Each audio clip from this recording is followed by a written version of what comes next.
Should I go long ways or short ways? No, go long ways. Her last hour of the day, she would block off for people that needed sex therapy. So for some of the women, she would go in there with a bunch of different sizes, like from as small as because we pay shit. And what you won't do for your husband, trust me, there's 5 other people waiting that way. Yeah, and then they'll send them home to you and be like, okay. Well, there's some women when they've been that bad. In the old days, I think that's what they used to do. Be like, go get me somewhere else, because Like, what's the story? What's his name? Sarah couldn't have a baby, and she told him, hey, go take my, The problem with that is, honey, are we going to be able to see everybody? No, that's what I'm saying. I probably need to sit somewhere else, don't No, you don't have to, but I don't know if we can use the tripod. That's what I'm saying. Can I lay down? You can't lay down. You don't want to. Can your tripod go higher? You can go higher, but what I'm saying is, like, if he's speaking, and you know what I'm saying? Like, when we did a roundtable discussion up here at Cotton Market, and we just held the phone, you know, because it was like, we wanted to capture what people were saying, but this is a subject that if you don't feel comfortable about being videotaped, I'm putting that out there. My name is Charles McMurray. I'm here to talk about people. Because if you get into things about, like, you know, He's live now? Yeah. We all have problems out He there. goes live without the slightest.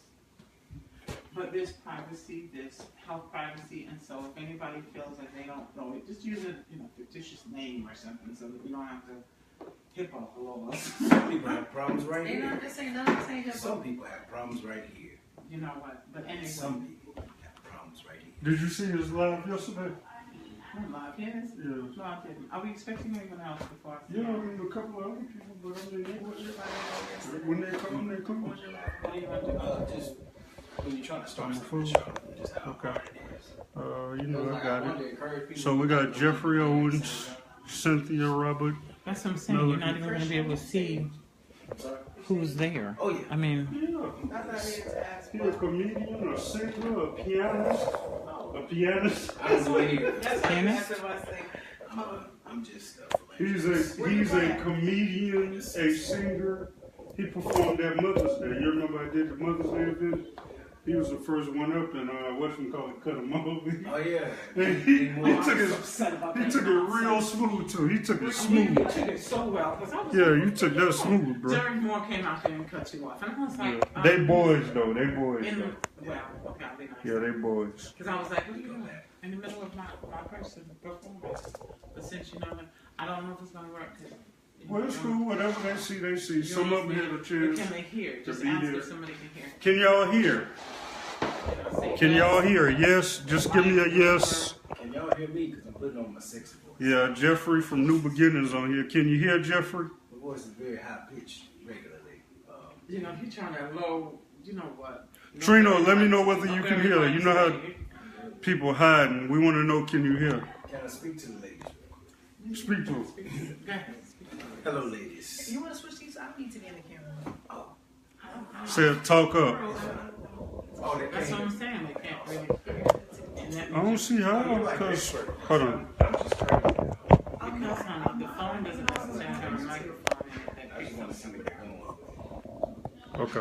Maybe I'll offer something. Well, whatever they see, some of them had My chances short to life of passing. come up here. Some of them had chances to come. I gave addresses. Someone may be tune in as well. Let me see if I can do it. This way we'll have 2 versions. But Something happened down here? nothing. We're about to go live. You going by? No. We are live. Just check it. That's Well, in. that's my son. Did So you meet my just- son? This is Andrew. Yeah, y'all This is been- Andrew. This is Miss Raven. This is You met Mr. him Charles. before. Yeah. Yeah. Nothing's happening, honey. How are you? Fine. How are you feeling? My arm's fine. I was just investigating what was happening, so About Milo. yeah. Yeah, just hold on to Milo for a minute. Alright. And what did you say? See what I can do. Milo is actually his support. His family support. Oh, great. Because we're not even supposed to have that. But for him, I was like, and when we did him, we didn't have one. And here's what okay, and boarded. Okay.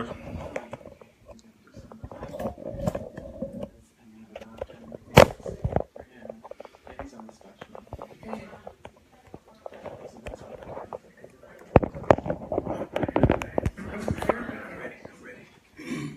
you good. Well, ladies, Handle it. They're gone. I'm here. Literally.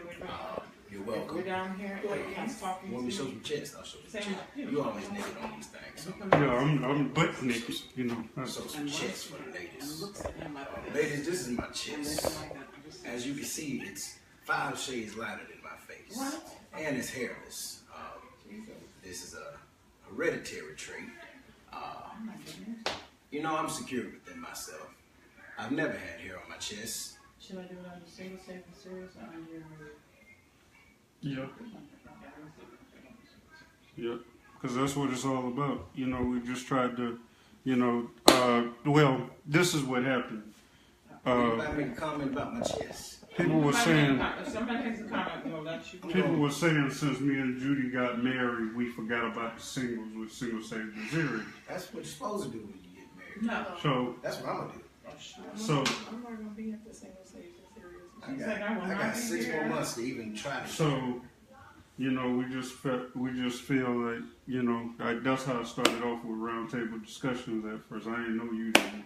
I would have loved to have you there, but, you know, I didn't, so, you know, we just started to, you know, just have different events like roundtable discussions, talking about different issues, the singles, and, you know, how to work through these issues.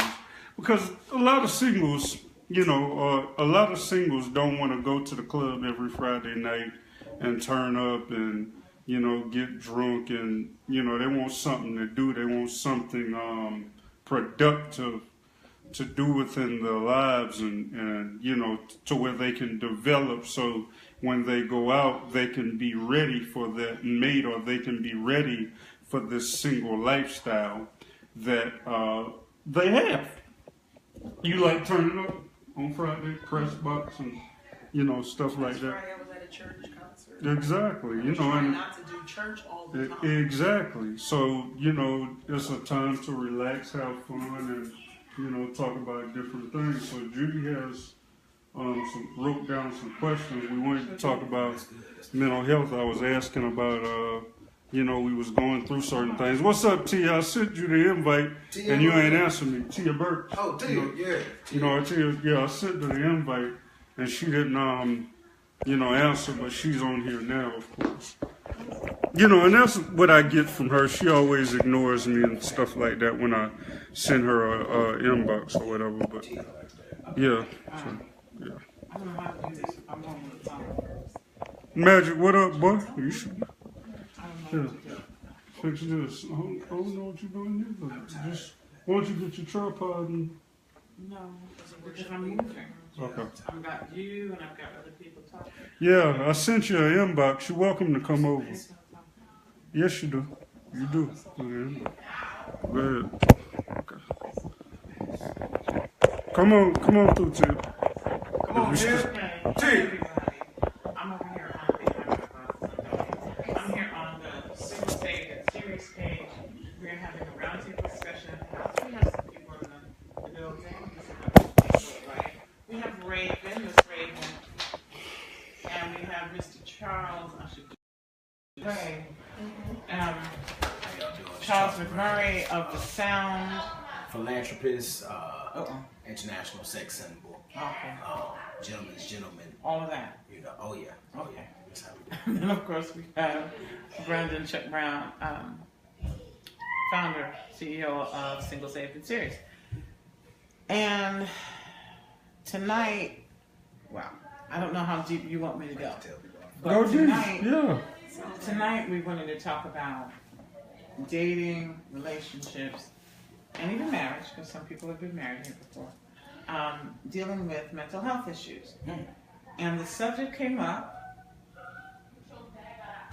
because I told my husband that he has some mental health issues. And the conversation that ensued, I just want to say everybody over here just a laugh. Okay? And so I told my husband that that we needed to discuss it first among ourselves and what we needed to do. And his reaction, Okay, and that's why we're laughing a little bit, we're joking, but his reaction was such that I said, okay, this is a topic for us to talk about. And I don't know if you want to just hold it on, because it just makes it easier. What was his reaction? Was he Yes, there you go. His reaction was, you're putting me down, that's negative, that's, why are you talking bad and down about me like that? And I was like, and my reaction was, what are you talking about? Because to me, as a person who's dealt with that before, my own son, who is a disability advocate, this is like routine. We just, hey, like I would take your health of your physical body. I'm also looking at the health of your mental state. And I always use the analogy, like if you broke your leg, no one would tell you to just get over it. No one would tell you to suck it up. No one would tell you. They would be like, oh my God, you've got to get to this. It's got to be set. Or, and think about it, we set legs wide so that they'll work properly again. Yes. But when it comes to the mind, we don't set the mind. And so when certain patterns repeat and repeat, just imagine if you didn't set that leg. That person would be limping or have a damaged leg. So we don't try to set the mind. We just tell you to just, get over it, work it out, focus, pray. Oh my goodness, we're gonna talk about that. Pray, and you'll be fine. Pray it away. And this is what I tell. I said, well, if you got a broken leg, and I said, well, just walk it off. How crazy would that sound? How crazy would that be to just walk it off? So why, if I have a problem here, am I expected to use the very same thing to fix it? If it's already, hi sweet. You bought me food? No. But if it's already not working right, how do you use that mind to fix the same thing that's broken? So this to me is very logical. I see some symptoms. And we were talking about that. He was like, I don't have a diagnosis. Why are you diagnosing me? And I said, no, I'm not diagnosing you. No. Okay, go ahead. No. How you doing it? Okay. They can hear you. They can hear you. They can hear me, but I want them to see me. Okay, because that's the issue. No. What I said was. Did y'all call witnesses in for this fight? Is that what That's what I feel like. I feel like we don't need to be here. Hear my story. I know, right? Because it's not going to be just about us. But go ahead. I'm on the edge of my seat right now. No, because listen. The reason why is because a lot of people. We got wine though. No, I think we took that to someone else's house. Okay, well we got a soda. But a lot of times when you people don't want to I was talking about it this morning on live. People don't see what you go through. They only see the ending results of it, if that makes any sense. So they see the aftermath of they see the aftermath, but they don't see the walkthrough of how you got in that place or how you got to that place. So I think it's very important, especially for singles, to see married couples go through certain things, because when they get in that position, they know how to handle it. You know what I'm saying? A lot of people don't know how to handle situations because they've never seen situations. So it's like through this, that's why I was like, well, singles don't want to turn up. Everybody don't want to go to the press box. Everybody don't want to go to the NC Tavern. So let's have something productive to do for the singles, and then have fun while being productive, talking about social issues. Now, Judy, what I told Judy was, have you ever known me to be diagnosed with because I've never been diagnosed with mental illness. But that doesn't mean that there's not an issue there. And what I was saying, because it started getting juicy on the phone. The phone? When she was on her way here, yeah. Just and knowing what the topic was, that we're underdiagnosed because people don't go and seek treatment. Mm-hmm. They don't ever want to say, they don't ever want to confirm that there is an issue. And what I was gonna say was, especially growing up in the Black household, what happens in our house stays in our house. Period. Mama gonna cover it. No, he just bad. He just, like, I swear, I think I really should have been on some Vyvanse or some Ritalin or something like that growing up, because I really had, like, my attention span is very short. And so, like, I could be sitting somewhere, especially if it's boring, and, like, my mind takes, like, 3 trips. I done been to Hawaii and back. I done ironed my clothes and what I was going to wear for the next 2 days. And I've done all that. And I don't know. And I just feel like I could have focused a lot more. But our parents, they weren't medicating nobody. They wasn't about to be, I wasn't drastic, but I'm just saying there was something that probably could have helped me to be able to focus a little bit better. And instead it was like, go for prayer, or not even go for prayer. Ain't no issue, child. You better sit there before I beat you.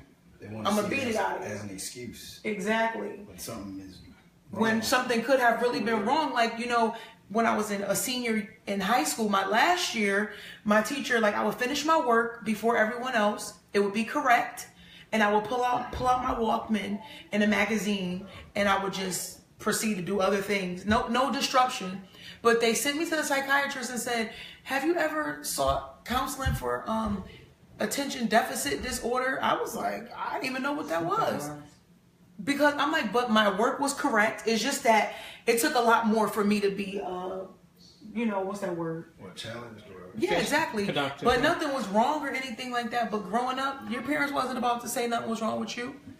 And a black man, that's a big thing. A black man is not gonna go and be like, hey, I think I'm hearing voices. Like, we ain't doing none of that. They're gonna smoke weed. They're gonna drink. Yeah, avoid the situation. Yes. Well, and that's what but I'm the type of person Okay. that if I feel that I need to be diagnosed and I feel like it's an advantage on being diagnosed, I'm gonna take it. And I'm going to take full advantage of being diagnosed. I'm going to get a parking sticker. That's what he's saying. It's just like people, just like people that have handicap stickers.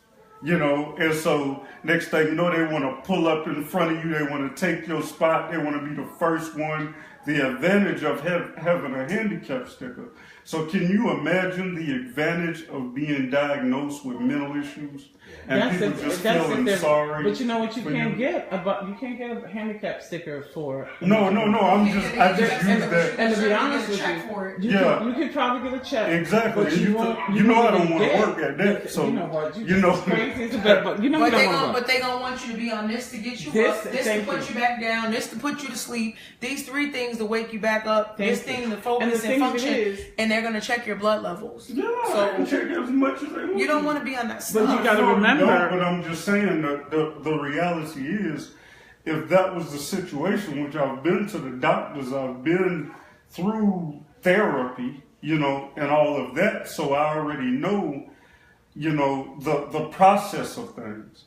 And it wasn't for my own will. I did it for somebody else because I was trying to make it up with this woman, I don't want to get back into it, but I was trying to make up with this woman who broke my heart in 2014, and she knew what I went through prior to the relationship, so she was like, you're going to need some therapy. So I said, okay, baby, if I get some therapy, can we get back together? That type of thing. Oh, okay, well, what's that? And blah, blah, blah, just that conversation. Oh, I'm going to therapy. Oh, I went to therapy. I'm so proud of you. But was it talk therapy or was it therapy to diagnose you? It was therapy to talk, and then she tried to put me to a... psychiatrist. I tried to make stuff up. I was making stuff up. There's a difference. I actually work... Next thing you know, this is not a plug for my job by any way, shape, or form, but... I do work at the Center for Emotional Health, and that is exactly what they do. There's a psychiatrist there who medicates people, but they're a therapist as well. So people are scheduled to see therapists, and then they have their special appointments where they see the doctors that medicate them. They have to have their meds managed every month, or some people are every 3 months or whatever. But so that's definitely a tool that's out there if that's what people want. If that's what they need. I personally, I'm not, like, when I got divorced, I was so depressed and sad about it. I prayed and cried my way through it. I literally did. But that low was so low that, the world probably was like, child, you need something to help you go to sleep. No, I don't. I'm gonna pray it out. I'm gonna cry it out. I'm gonna figure it out. I'm gonna talk it out. You know what I mean? And I do think there are better ways than medicating. All that stuff is no good. It's no good. Well, can you hold us and I'll say. And I know he jokes about it because, like he said, it was the only reason he went was so that he could get back with another person. But what I'm talking about is, if a person coughs and you hear them keep coughing, you wonder, what do they have? You don't diagnose them. You don't know if they got the flu, strep throat, respiratory. You don't know, but you know enough that they're coughing is out of character, something ain't right. So you want to then go to someone and say, what's the cough for? What is it? Run tests if you have to run tests. Do whatever you have to do to figure out. Well, we would not leave somebody just coughing.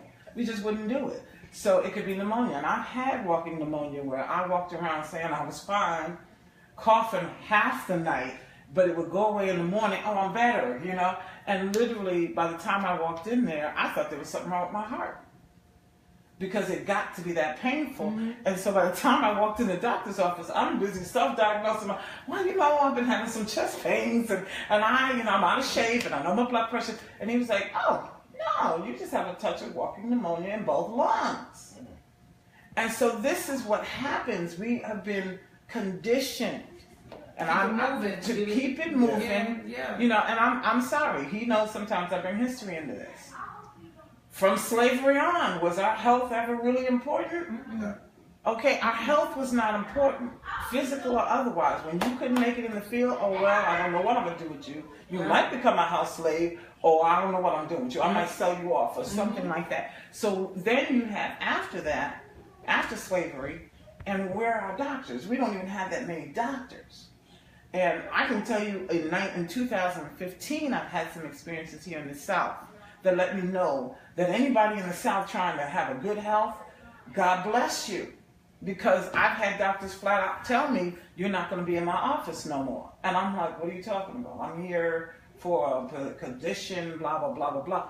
Well, seek somewhere else to go. So literally, we have that history of where if we even want to identify a problem, where are we going? And then you're going to bring in the church. I grew up as a child with disabilities.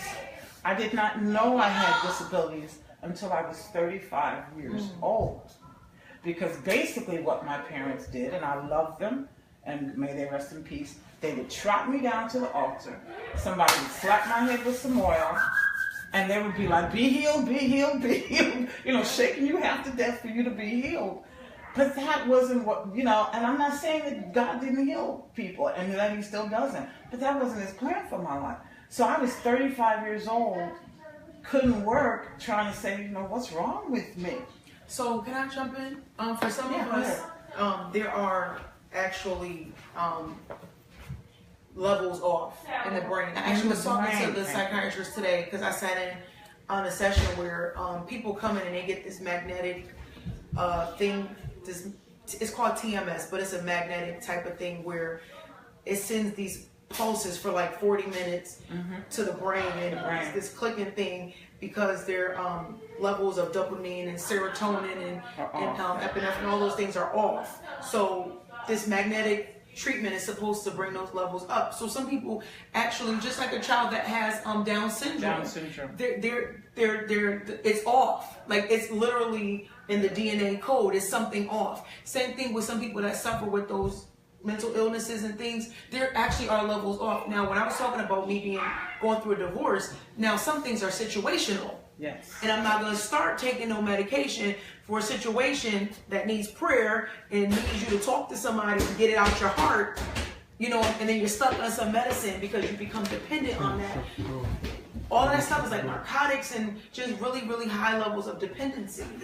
So, some people are in need of medication to bring this up and bring this down because there is a deficiency that's in genetic. The code. Yes. Now, can I tell you something of a situational situation? When I was 35, I had already gone through one divorce. I was a single parent of 2 children. Both of them are on the autism spectrum. And so when I got faced with the all of this knowledge, like, well, this is wrong with you, and that's wrong with you. Didn't anybody ever tell you? Why weren't you already on disability? And when I literally had to come out of the workforce, my mind went bonkers. I was like, look, I've been working since I was 17. What are you talking about? I've got 2 children. How am I going to take care of them? And I literally began to not be able to sleep well.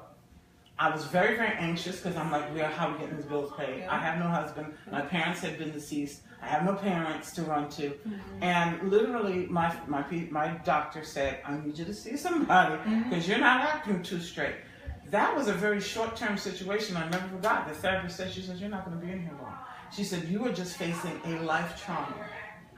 You're facing a life trauma that you've never had to face before. Yeah. And I'm here to help you. I was in there for 45 days. I think I was on, the only medication they gave me was to help me sleep. And in 45 days, I was out. So the thing of it is we need to be able to have resources so that if something like that happens, okay, I'm really pretty good. I think I can get it. No, I don't think I'm so good. I need a little support. Yes. I think I need long-term support. Maybe there's something what's happening is we have people walking around with none of that happening. Well, the Center for Emotional Health, I mean, this guy is so funny. His sense of humor is amazing. I did not know what I was walking into today. Wow. And since I've been in Charlotte, before here, I worked at the Octapharma Plasma, the Plasma Donation Center. So I had a lot of resources that I got from there too. But my job now is that I work at the Center for Emotional Health. The person that owns it is a Black doctor. They take Medicaid, they take Cigna. I think they take all the insurances actually. Where you come for therapy, they medicate you or whatever. Me as the nurse, we fill out disability forms and just everything. That's what I do. But it is there. There are several locations. Ballantyne, Matthews, Concord, Huntersville, Gastonia. There are several locations to where you can go and speak to someone. You may not need medication. You just may need to talk to someone. Yeah. They have this Suboxone program to bring people down off of the opiates and the and heroin and all that stuff. Because we got a lot of people self-medicating, okay? Like you said, with the weed and the alcohol, it helps them think. It helps them deal with whatever's going on. But the reason we brought this together for the singles was, what happens when, and I have my questions, I'll pass them around. What happens when you meet somebody and you kind of like them and you're not sure, or they want to be able to tell you, like you were talking about, okay, my mind is always racing. Now somebody may observe that in you, but when do you have that conversation? Like you just met somebody you're dating and you really like them, you want it to happen. When do you have that conversation about, hey, you know, my mind can race and you might not be able to keep up with me. or, you know, or I have trouble sleeping. And you know, when do we have these conversations? Do we just, you know, what do you think? You know, because a lot of people can't talk. They don't want to talk about it. I don't know. People are usually intrigued by it when it comes to me. Wow. Because I have an ability to have like 6 conversations wrapped in one conversation. I promise you. You know, I went to work today. You know, my girls, they had Subway upstairs. Tomorrow we'll probably do this and that. So when I was at work today, these people came in today and they were absolutely nuts. I gotta call my mother. Oh my God, I gotta call my mother as soon as I finish talking to you. My father's coming for my birthday next month. Oh my God, yeah. So at work, these people, I mean, it's awesome. I don't know how I drive myself crazy, but anyway. Well, I think that keeps it interesting as well. I think. We know how to, and then we can direct that energy in a positive manner. I think I'm productive. Can I tell you what he said to me? What would you say when I first met you? I'm crazy. I'm crazy. I'm insane. I'm insane. And we're gonna stop using And my response. Well, that's another We're thing. snared by the No, words I'm of our- crazy and insecure and immature. No, you didn't even say all of that. That Immature. came later. No, I did. That came. No, that came later. That first Okay. second date was I'm crazy, and I thought took kind of like a joke. I said, well, let me see if your crazy lines up with my crazy, and we might be able to do this thing. And the funny thing is, a lot of his crazy does line up with me. You know, when people say, Judy, what did he say? Can you explain? I get it. It's like I get what he means. I get what he says. I get what he's trying to say. There's some things that I don't get, and we're working on that. But I got a lot of who he was. And I don't know whether my brain is wired a certain way or what, but maybe it was raising 2 children with autism. You always had to think outside the box on a regular basis. So to me, thinking outside the box didn't upset me. It didn't make me feel like I don't want to be around this person. Because some people are like, he's nice, but I can't be around that on a regular basis. It didn't bother me. It didn't bother me. You know, so literally, later came on, I'm insecure, I'm paranoid, I have these issues, and I'm like, okay. So let me explain that first of all. What happens is, you know, we're playing with the phone, people, but what happens is, you know, like, say you break up with a girl, right? Mm-hmm. And let's say you break up with a girl, Charles. And the next thing you know, like one of your boys see you, you know, at the mall or whatever. Well, what happened to you and Charles? Oh, he crazy. You know, he was crazy. Now, the boys have been like, well, we know it was crazy from day one. You know what I'm saying? You ain't, you know, like, that's a stupid excuse because we know that person and you've been with that person for a long time. So a lot of times, like growing up, people had their own idea of me being crazy. It's just like Fly Tie, who y'all know as Fly Tie, for instance, right? We do the Love and the Giver, and him and his wife watches it. And so, you know, I go to the barbershop one day, and, you know, he's just showing everybody the phone. Let me see your phone. Let me show them what's going on. Let me go show them what's going on, right? Let me show the boys. And he was like, Chuck crazy, man. Chuck been crazy since we was little. You know what I'm saying? He was crazy since we was little. So, like, on that aspect of it, I said that because of the idea of what people said. Like, I'm crazy. So you flip it. Like, girls would say, I'm like, the last 2 or 3 would say, you immature and insecure. Yeah. So the next date to come around, okay, well, let me tell you something, girl. You know, let me feed something into you. I'm immature and insecure. Now what? You know, and most people would be like, nah, you ain't crazy. Because I already was trying to run away. He word his mental health. Yeah. I mean, so, you know, I'm immature. I'm just crazy, you know. So then, you know, because most people would be like, okay, well, yeah, we'll see whether you're crazy or not, because you're already trying to run them away.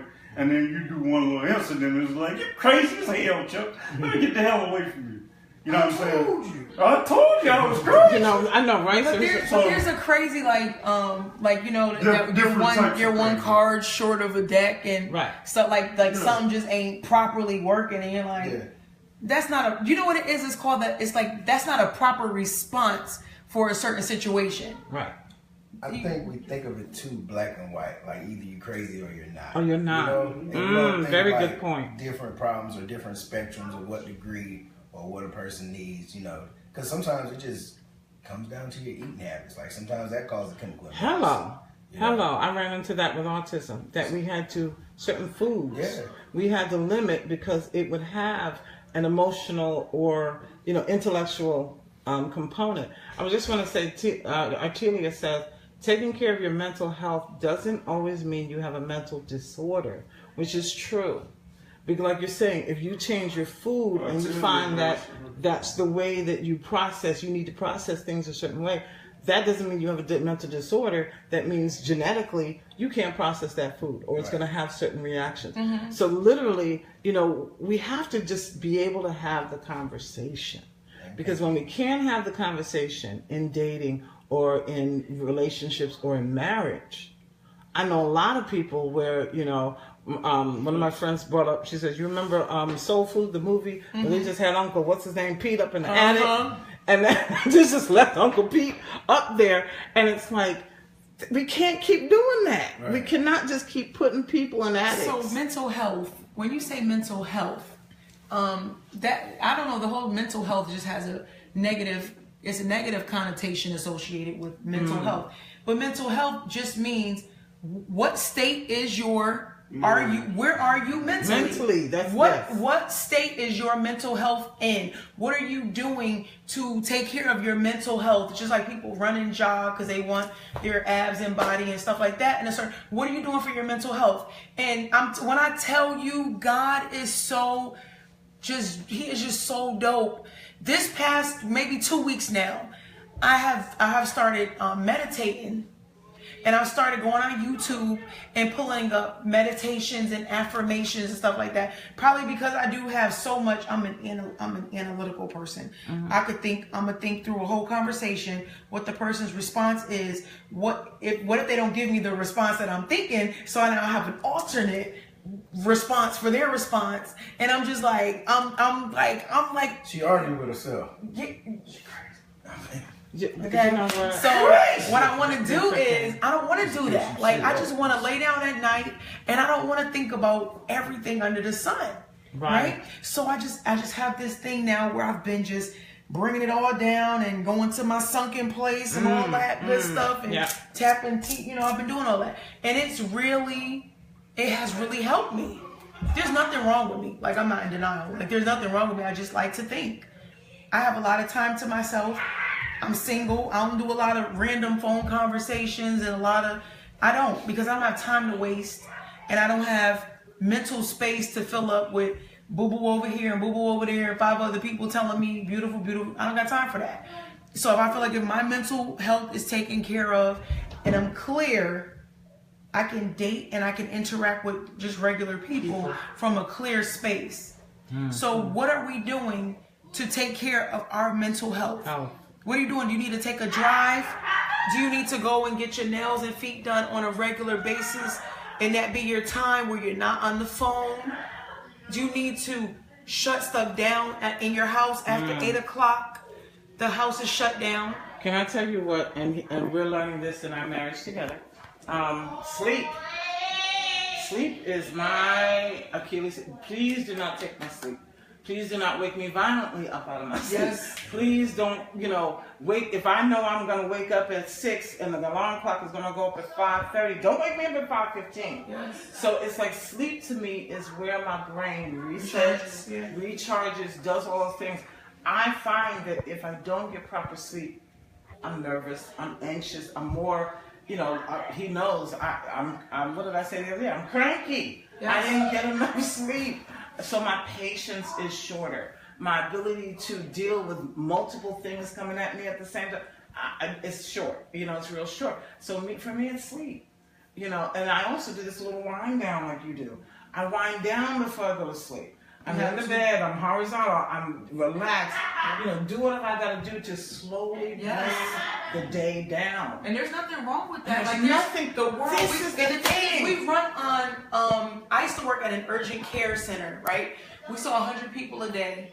My boss was from New York City, so he wanted us to be at a rapid pace. So for my 12 and 13-hour shifts, right, I would get home at night, lay in the bed, and be dog tired. My body would feel like I would lay in my bed and my body would still be doing this on the inside because I'm still on an adrenaline rush. And that adrenaline is not good. That's supposed to be for fight and flight. Right. We're not supposed to have it for an extended period of time. Your body is just like, what in the world is going on? Okay, thank you. I used to have a job where I answered that phone, and I literally could take 100 or more calls in an hour. And they wanted you to do 4 to 6 hour stretches. By the time you got up, the tension in your neck and shoulders. So it was like, it wasn't even, and literally, I didn't even want to hear a phone. Mentally. After that. So it's like, but imagine people who do this, and that's why I talk about and they're not taking care of their mental health. Thank you. Self-medication, we start saying, I just need to unwind, I need a couple of drinks. I just need to unwind. I need to take a puff. Smoke some weed. And guess what? That's not the answer. That's a quick fix. That's a quick fix. And you're it really doesn't help you. And then it goes on to something else. There used to be hydro, now it's Kush, right? Don't look at me. He acting like people know. I don't know, but I'm just saying that Molly. Yeah, we used to smoke perk. We used to smoke hydro, but now they smoking and then you get into taking Molly and all types of stuff. On top of the mental strain. So the more we can talk about, hey, do you just have a situational thing that happened and you're getting through? Or, well, is this something that started with you when you were young? Now, I'm going to talk about my son. Because when my son was born, beautiful, gorgeous baby, happy. It seemed like the minute he walked, all hell broke loose. I didn't know what happened to this cute little baby I had for a year. He stood up, everything went crazy. Long story short, he has a genetic condition that is in our family we never knew about. He's on the spectrum, and he has mental health.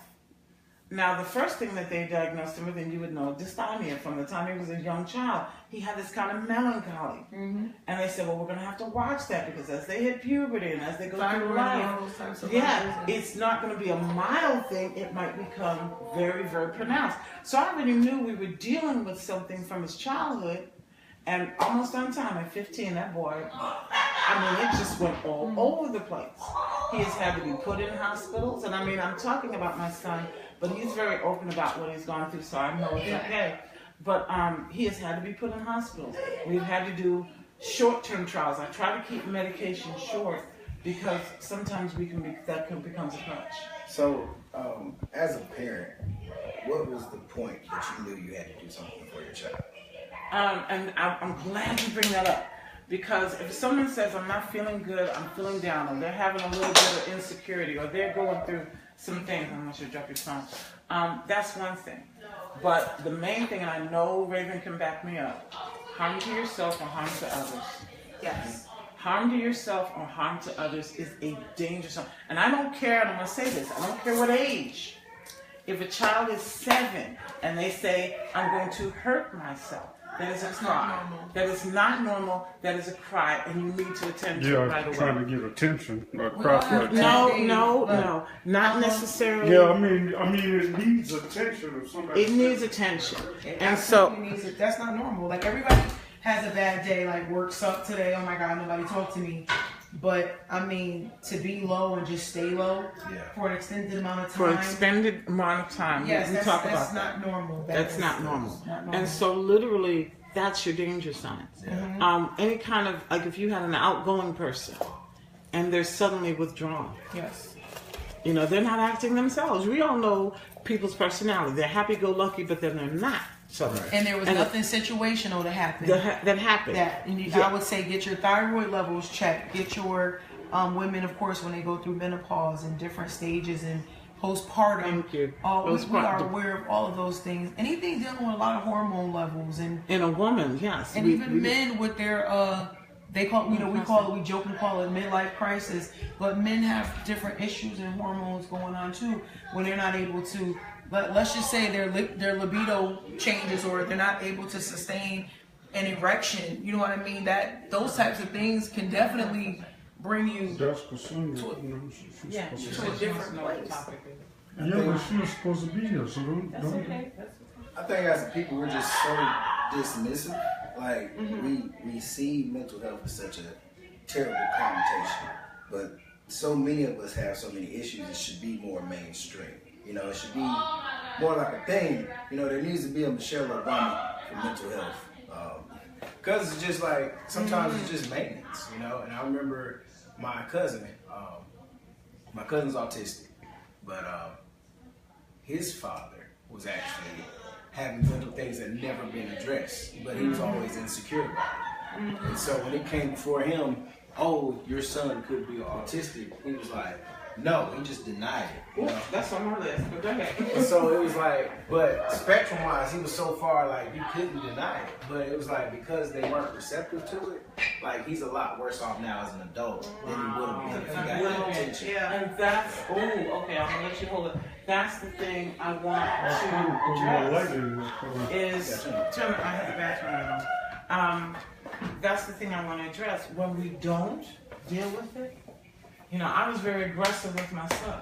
I was like, we need to take him out of school. Because I had already taken him out of school for the physical condition that he had. He had missed all of middle school to kind of reset his body. And I was that radical, so I was like, do we need to take him out of school? Or do we need to homeschool him the way I had done before? They wanted actually to put him in this school, like hospital school. I didn't want that because I felt like we wouldn't have access to him. And so the goal was to make it as holistic in the home, where I could fix his food, I could see that, make sure he was getting the right kind of nutrition, but at the same time, we were rigorously, I think it was 3 times a week, we were in that therapy. We were in there. And my son had a lot of things going on. Like I said, I won't get into detail, but at this point, he's on his own. He's 21, he's on his own, he loves to travel, he's out taking care of himself. And this was a person that literally, between 15 and 18, they were ready to just put away. They didn't think he would graduate high school. They were just ready to put away. And it could have just been a break. See, but my thing is, the more we talk about this and not say, oh my God, you know, the stigma. You know, he had a break, and what kind of break? You know, is he going to have another? When we get to the point of treating it like that, he now advocates. He says, you know, Mom, where's my medical thing? Can I go see someone if I need to? You know what I mean? Yes, Doctors you and lawyers and people and teachers that are on Vyvanse and Adderall and things that they literally need. They call panicking because it's about to be a 3-day weekend and they running out and they about to go crazy. You will be surprised how many people are on these things. Me, I choose. I don't know. Like nothing's wrong. Like I don't know. But I think if I needed it, I would probably try to get it, just because I'm in denial. I'm not in denial, y'all. She's not in denial. She's dealing with it, and I think that's the other thing. I've taught my kids. I have a lot of thoughts. Like I'm just a thinker. Like I'm a writer too, and I don't write enough. That's what the problem is. Yeah. So I keep it all in here. No, it needs to come out. And then I blog on Facebook. And you know, I'm telling people. I said, if I had not been aggressive about my son, he is now almost supporting himself 100% by his artwork. He's a fantastic illustrator. But, you know, I had to help him get to the point where we were like, look, this is just it's not going to take over your whole life. You're not going to be stigmatized for the rest of your life because of this thing.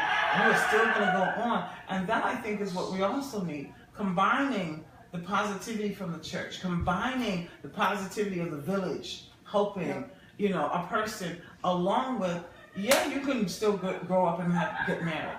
You know, we literally want to write people off, and we shouldn't. Because that, just like you said, they get worse because they don't even start. They wait or they never get any better. But we're nowhere near some of our questions. Probably tackled some of them already. We probably did, because we talked about, when do you talk about it in dating and in relationships? How do you feel about mental health? We talked about stigma. What did I write? I can't even write. Family secrets. You know, we talk about Uncle Pete up in the closet, in the attic. Sweep it under the rug, denial, ignore it. Uncle, You know, just ignore it. It isn't there. But how do you think God, Christianity, Jesus figures into mental health? Because, like I said, I was trodden down, all slacked on, and I was like, okay. Then I began to question my faith. Because maybe I didn't have enough faith. Remember we were taught it was all demons? I think it's a couple things. It's a couple things. And I'm going to try to play both sides as well as I can. But you know how the Bible says, you know, we're born into sin and shaped in iniquity and all that good stuff. And how, like, sometimes we're kind of victims to, like, a worldly system.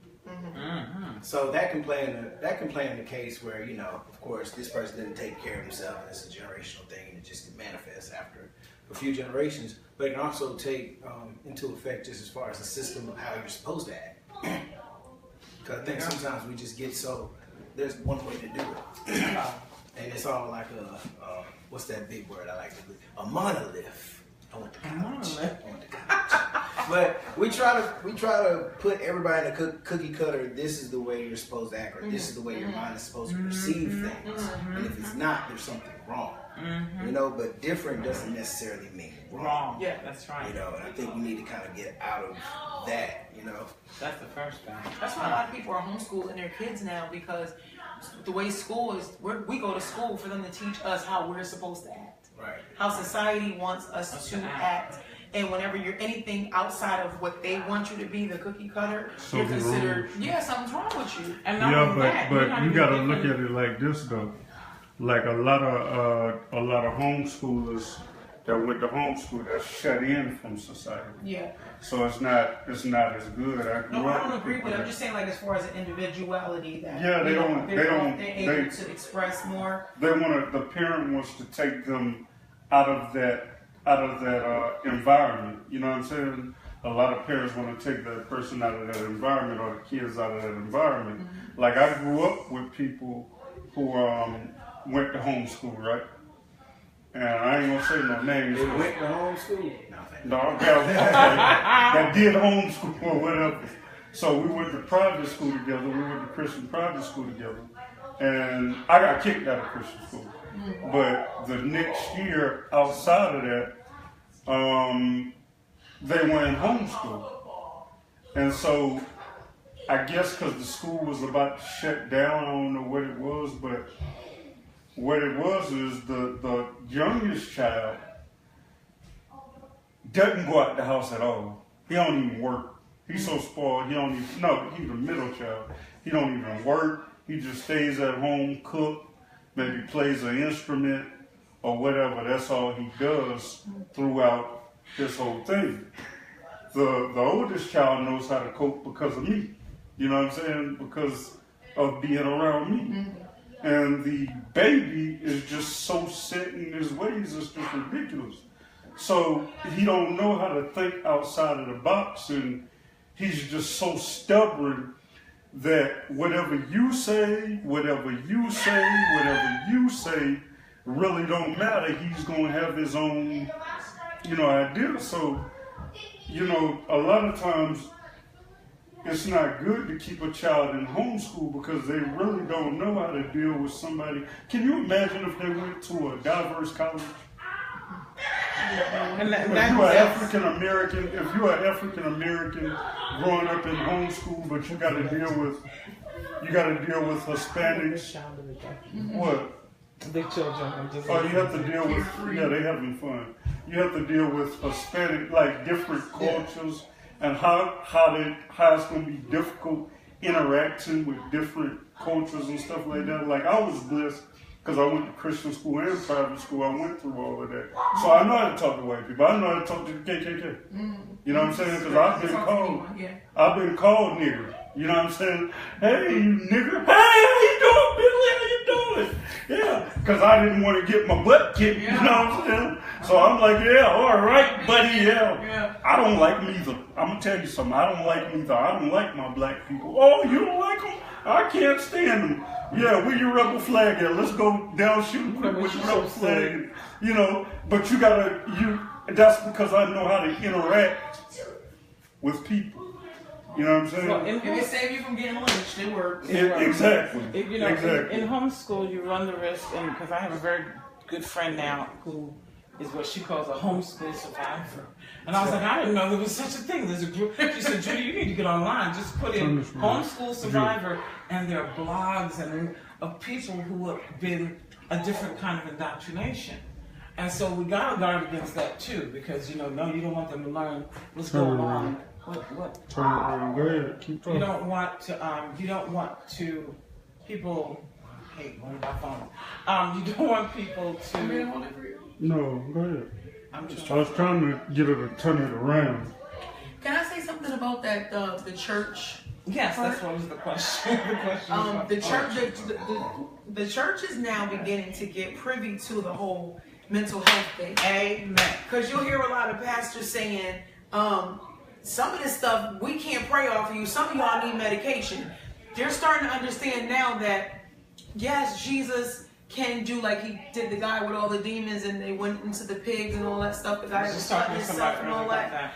He's not really doing that type of stuff anymore. But there are advances in medicine now to where people can take medicine and just, get themselves together and get their life. Because they come into church and they raising hell. They can't function, can't keep jobs, just can't do different things when a little bit of medication may really help them out. So the church world, some things need prayer.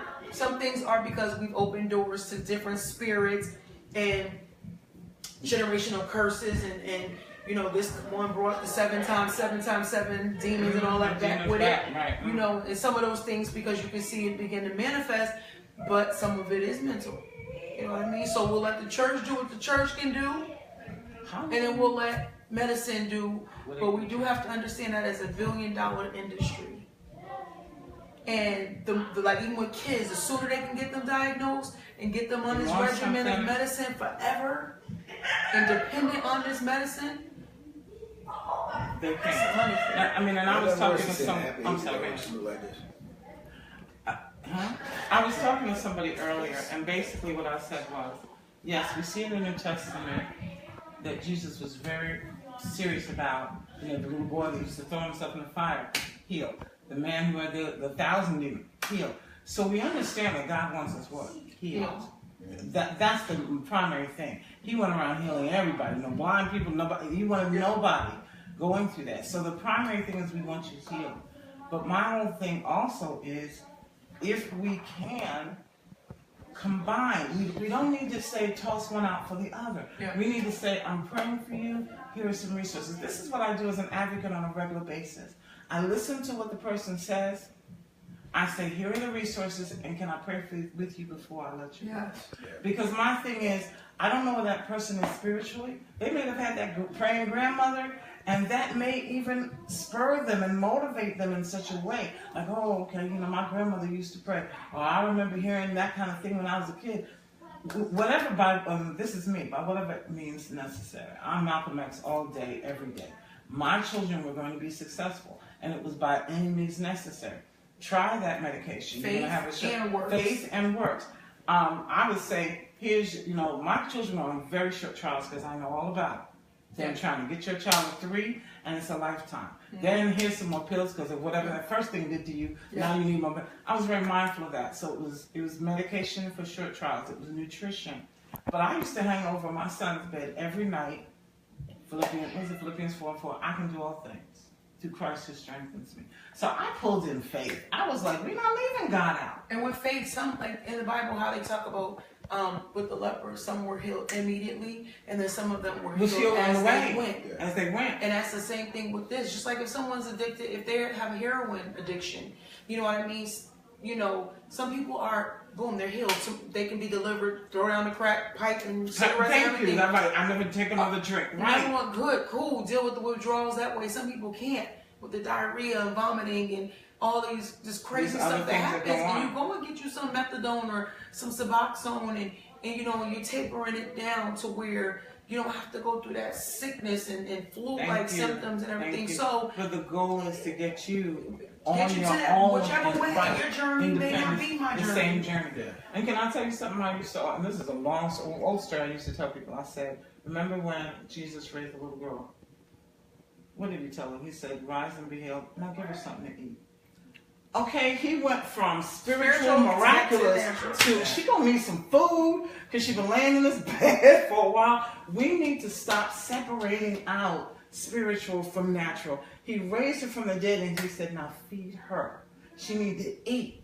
So the thing of it is he in his mind was like, okay, her body's been laying here for a while. It needs nourishment. When we can get to the point that we combine God, Jesus, and not just say, well, just pray about it. Yeah. When we can get to the point like, well, maybe you need a short trial, maybe you need some talk therapy, maybe you need a group, a support group, whatever it is you need. When we can get to that point, now we're supporting our brothers and sisters, okay, in Christ. And it's not just throwing people away. I guess where I'm at is I feel sometimes if we're dating and somebody thinks too fast, too much, we're throwing them away. We're saying, okay, well, they're not my perfect match, and it's not a deficiency. When you said, I'm supposed to be writing this, okay, well, maybe I could sit at a typer all day long and have like one word, and I'll be like, okay, I'll come back in 20 minutes. You done wrote half a chapter, and maybe that's the mind that you need to have. I can have poetry. Okay. You give me a word, and I can just flow off of it. And I'm going to go there even personally with my husband. He could not create the things we're creating if he had the mind of an accountant. Okay, he has to have the mind he has to be able to do the things that he's done. And I'm sort of like, that's fine, but when you ask what signs are we looking for, I'm looking for when you can't sleep. I'm looking for when your nerves are a certain way. Because that's not productive, that's counterproductive, that's destructive. So those are the things we want to deal with in our marriages, in our relationship. And I don't want anybody as a single person to be thrown away because, well, you saw a therapist one time, so you're deficient. You're not deficient, I think you're more in touch with yourself when you're able to accept whatever's going on. And, that's like, there's this thing called the Maslow's hierarchy of needs.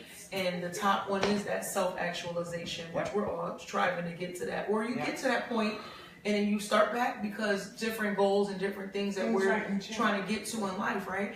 And so with that, just understanding yourself and knowing, like me, like I want to go to sleep at night and not think 700 thoughts. But most of that comes because I am a single mother. I live on one income, no child support, no anything. Me, Jesus, and I thank God for it. And I chose not to take the bitter route. I've seen too many. We know what bitter looks like. Oh my gosh. We don't know what a healed woman Somebody just gave you a love button. That loves God and that is really trusting God to bring me through and to help me raise these children. I'm not perfect, but you know what I mean? So what happens is that, and I could just explain since I'm very transparent. Nobody can tell my truth for me, but so anyway, I'm very transparent. So what happens with me and my racing thoughts is, and I meet men and they say, not that I'm controlling because I'm not. I have to control my household. I have to control my life. I have to pay my bills or I ain't gonna be homeless. You know what I mean? So at night sometimes when 1 + 1 ain't quite equaling 2 this week, I'm like, yeah, so, you know what I mean? I don't know. Lord, you know, God's gonna do it. I know it, but sometimes he waits at 99.999. 59 minutes and 59 seconds. Okay? Seconds, right when it's about to change, here comes the show up, right? Thank you. So sometimes that's what that is. That laying at night, but I don't want to do that. I don't want to do that. I want to trust God all the way. And that's where I'm getting to with him. I'm like, okay, because we know, and this is all stuff we already know, that faith and fear can't operate in the same place, right? So either I'm gonna pray or I'm gonna worry, right? And sometimes the worry takes over, and I'm like, so Raven, you gotta choose. You can't do both. You can't do both. You know what I mean? So and sometimes isn't it such a relief after you pray though? It is, and you be like, Lord, I trust you, and if I end up homeless, you did it. Yeah. Because I'm serving you. This is for your name's sake, and I don't believe that you're gonna leave. That's how much I love him, and that's how much I serve him for real. That I'm like, you're not gonna leave me out here like this, and he doesn't. But I'm saying that's just to encourage somebody that faith and fear cannot operate at the same time.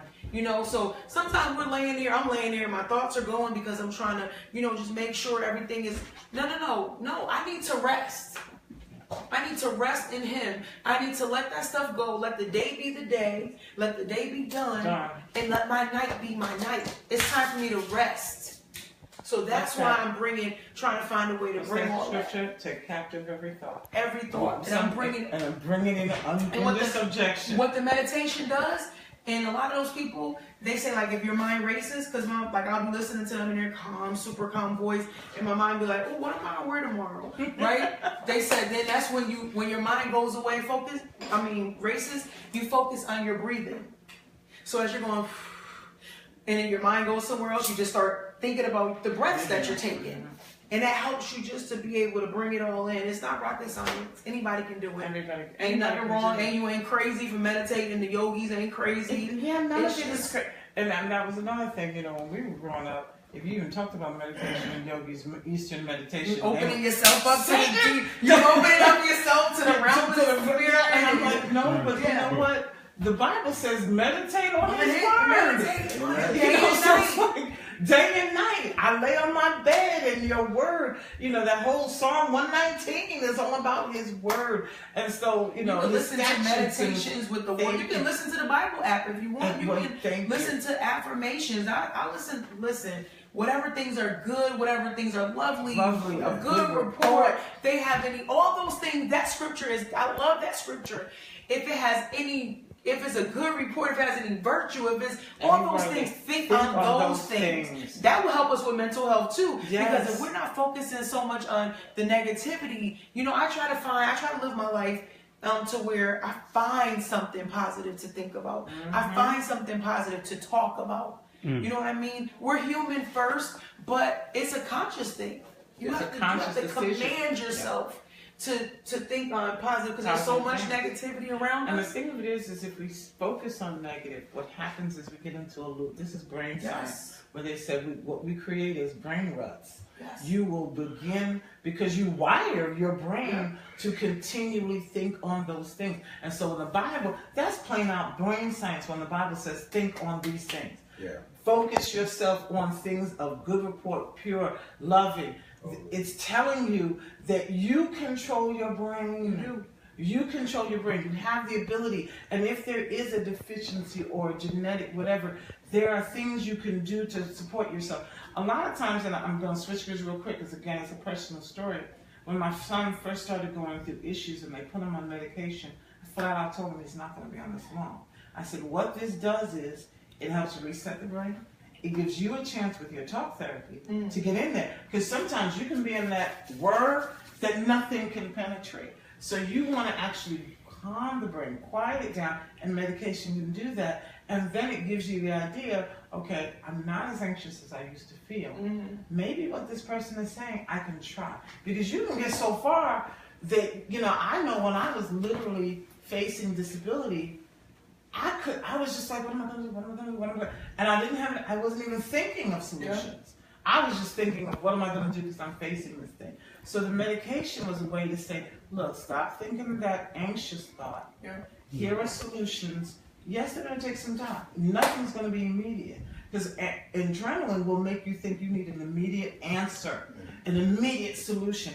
And sometimes solutions take time. So that's fine, but make those steps. You know, I went this far today. And when you feel yourself doing well, then you're like, well, maybe I can go another step. Yep. Maybe I can fix another thing. Because when you're dealing also with people who feel, I'm helpless, I can't do anything, I just want to kill myself, take the problem out. You just can't say, I'm praying for you. You can't. You literally have to say, let's just try this thing. Let's just breathe. Yeah. Let's just do this small thing, you know, to encourage. When you're dealing with insecurities, people don't think they're capable of doing anything. Yeah. So, you know, you're like, well, let's just, you know, make a bed today. You know what I'm saying? So literally, we got to be able to help people. And we can't throw them away as singles. We can't throw them away in relationships. And we cannot throw them away in marriages. We just can't. We've got to learn to use every avenue. God, the doctors, nutrition, you know, your care team. Your care team. Your care team. I used to call it a success what you're saying is, as far as like for singles, after these, all right. Okay, now, we're back. All right. Now, for singles, if somebody automatically told you, I don't know if she wrote it down or whatever, because we ain't working on it together, that they had a mental issue. That's two questions. Go ahead. How would you conduct that? Would you just draw away from that person? Would you just leave that let that person go? Yes. Or would you continue? They were quick. So work with that person. That person is being honest. Like, I really got a mental issue. Yes. No. I would pray. I could be their friend. I can get them some resources, but as far as being in a relationship, no, because just like a drug addict, you become crazy with that crazy person. Okay. But being from the single aspect, things change, and it might not be as bad as, you know, that person says it is. It's just like me telling Judy I was crazy, right? No, that's different. Yeah, but the point is, now what if I was diagnosed, right? What if I was just diagnosed? If you was crazy, with, like you like to eat brains and you like to kill people, that's different. I guess no, go ahead. Immediately, I guess my question would be, well, what are we doing to, you know, fix this situation? Like, are you on medications? Do you do it naturally? Like, is there a plan, or are you just happy being crazy? Because if that's just you, you know, and you cool with it, I don't know if I can get down with that, you know. But if it's something like, okay. Even with medications, I mean, because there's different things that can alter medications, you know what I mean? And you know, you're not on a proper regimen, or things happen, and just whatever, you know, and you go, or something in life happens that can break through the medication, and then you go into a full-blown crisis. It would depend on how fine she is. If she's fine enough, I think I'll be able to work with her. Okay. I mean, you know, she just being honest, you know. Yeah, you know. But a lot of fine to supersede. She crazy with a big booty, you take her. You know. yeah, but the bigger the booty, the more crazy she can be. It's just like that. What is it? Some type of hypertension, like, I don't want to say disease, but it's some type of mental sickness. What is it? Bipolar. Could you date somebody bipolar? I think everybody with a big booty is bipolar. Right. Diagnosed bipolar. Johnson, in your sense of humor. Wouldn't that be the same thing as like a certain type of mental illness? Absolutely. Bipolar is a mental Yeah, illness. that's what I'm saying. So, you know, you would date. So you're saying that you would date somebody bipolar? I would not date someone bipolar, not purposely. Now, wait. Because Okay, go ahead. I don't know how many viewers we got. It's not safe. 2 right now. 1 right They now. keep coming in and going out. Okay, Yeah. so they don't know me. I'm from Connecticut. Well, okay. It don't matter. I mean, So anyway, listen. I believe that Right. I believe that this is my transparency, because again, no one can tell my truth better than me. I believe that I was married to someone who had undiagnosed bipolar disorder or something else. I don't know what was going on. I would always. She ain't doing that again. What? That's why my no is an absolute 100 unadulterated no. I don't have the ministry. I don't have another bunch of years of my life to deal with that. But I believe that it was an undiagnosed bipolar thing. Like, he would be good for like 2 or 3 months and then go into these manias. He would clean the house from top to bottom and like start at like 6 o'clock at night, finish at like 6 a.m. Lights on, music on. Me and the kids, I went all the way to sleep, woke all the way back up, and then he's like, then he'll crash for days, and then do these ups and downs for days. And I just always knew something wasn't right with that. Like, that's not normal. At first, I'm like, oh, his drive is everything. Oh my God. Oh, he is just, what? His drive, he is just. Drive. Because you met him in a mania. You met him. Better look at they are. I met him in a mania. Yeah. Our sex life was always in a mania, okay? Right. That never changed. But, Was it pills? honey, Or no, was he just? he was a natural, he was an undiagnosed. No, I'm talking about. This is what I'm talking about. I'm talking about like sex, because you know a lot of people.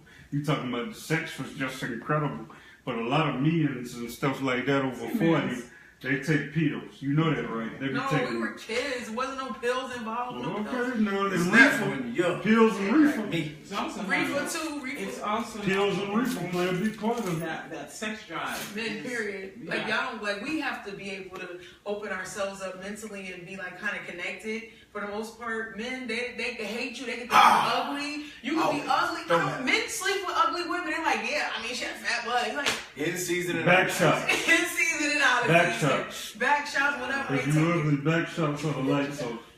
You know what? I'm just being back shots on the light. If you get back shots where they ain't gotta look at your face or the lights off. I still don't understand. You know what I'm saying? That's If like a somebody's toast. ugly, I can't open up for a back shot, a front shot, or no other shot. Like, I No, don't but get I'm it. just saying, like, you know, cut the light off when you ain't gotta look at that person, or, you know, just turn your head Men are and just turn crazy. around and, Y'all- you know, no, because we have talks like that. And a lot- Like, you know what I'm saying? Like, I hit that last night. Well, ooh, you hit that big girl.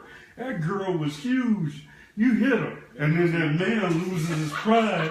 That man loses his pride because he tried to. Whole nother man. Digress. Okay, let's get Y'all back. gotta invite me back on We're for sex gonna talk. get back to the conversation of you saying no, you're saying depending on the beauty, the looks, and everything else like that.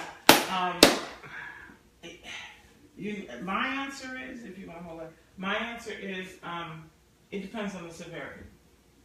Because I have children with autism, my mind, I guess, is a little broader in this thing.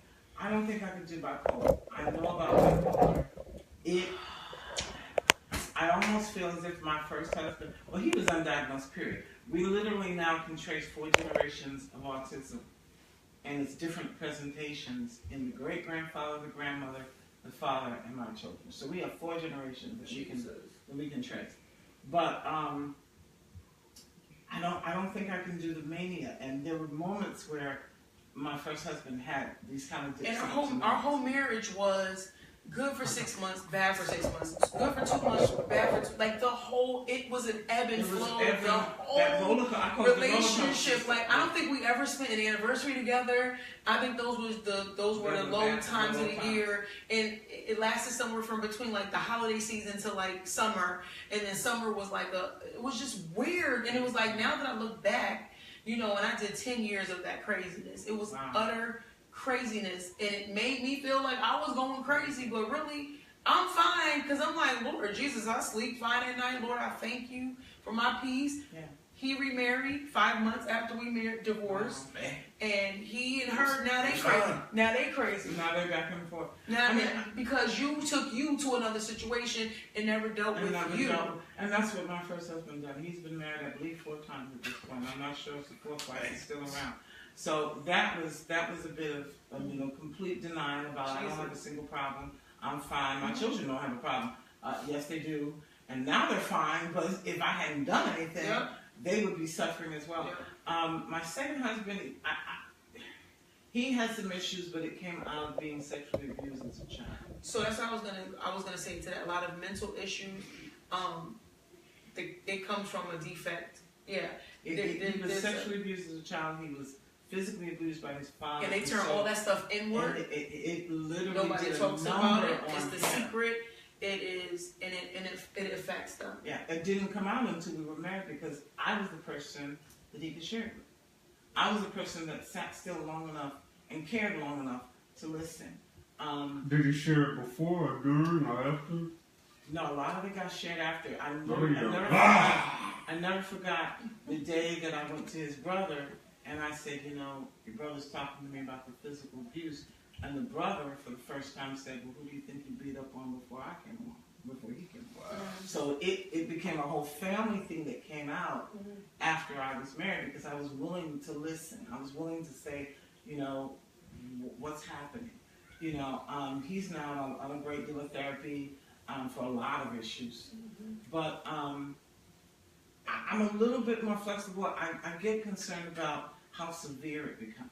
Like when you're saying that your life literally was a 6 month up, 6 month down, that's I don't even know if there's a ministry for that in marriage. I don't know if there's a ministry for that because that person therefore never is fulfilled for what they need. Never. And the more so I could never satisfy him.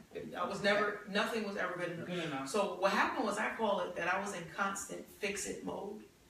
So I worked on so many aspects of my personality, my everything. So I was constantly fixing it, and what I realized was he made me better for the next person.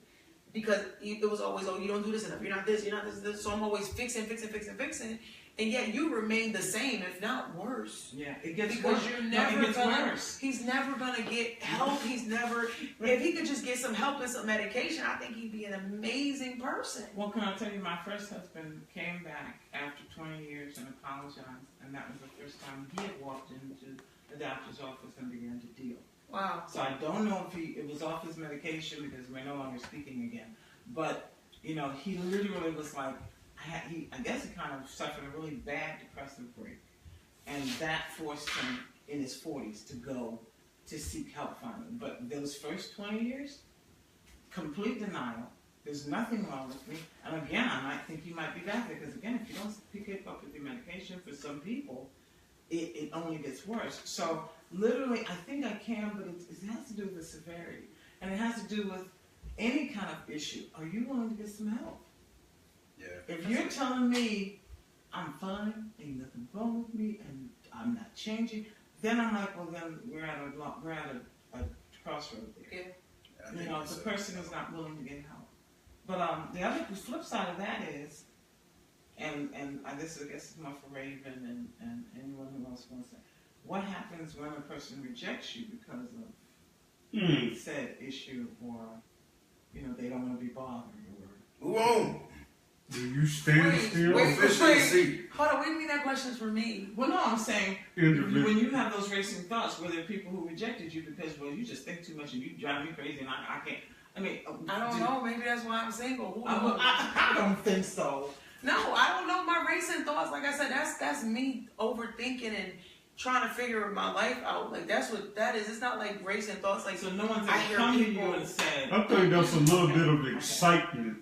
Yeah, no. But a lot of people won't tell you what they may not tell you that you're crazy. You know what I'm saying? Or you got those type of issues. That's why, but all of my exes are crazy because they're my exes. Come on. You know what? You're just so fine. They must be out of their mind. It looked like somebody drew me. Come on, right? No, okay. But it's just like if they reject you for any other reason, like there's other people out there. You're One hurt. thing about me is I ain't pressed. I don't care. I'm not pressed. I do not. I promise you, I have the I don't care ministry, and I know that God is creating this perfect person. Maybe it's me in my fairy tale world, but there's just somebody there that's sitting there saying, "Where is she, Lord?" And I'm okay. I'm gonna wait till. I need her to help me write this book. No, I'm not everybody's flavor, and I'm okay with that. I'm not. So Yeah. I'm just not. Everybody is not, and that's okay. You have to be okay with you. You have to love you.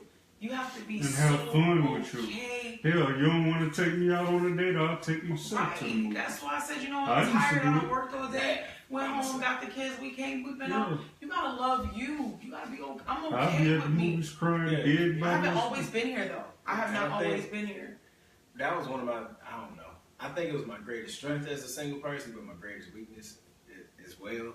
Because I was just so okay with being alone. Like, I just did not like to date. Like I don't know.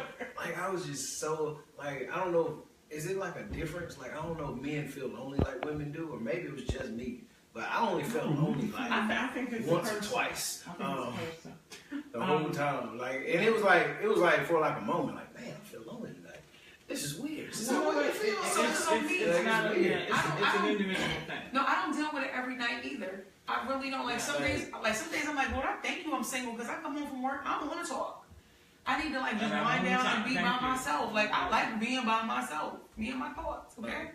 I enjoy my own company, and also I think self-awareness is so key, So and it's important. so Amen. hard to be self-aware when you have to be accountable for somebody else's Yes. feelings and all that stuff too. Yeah.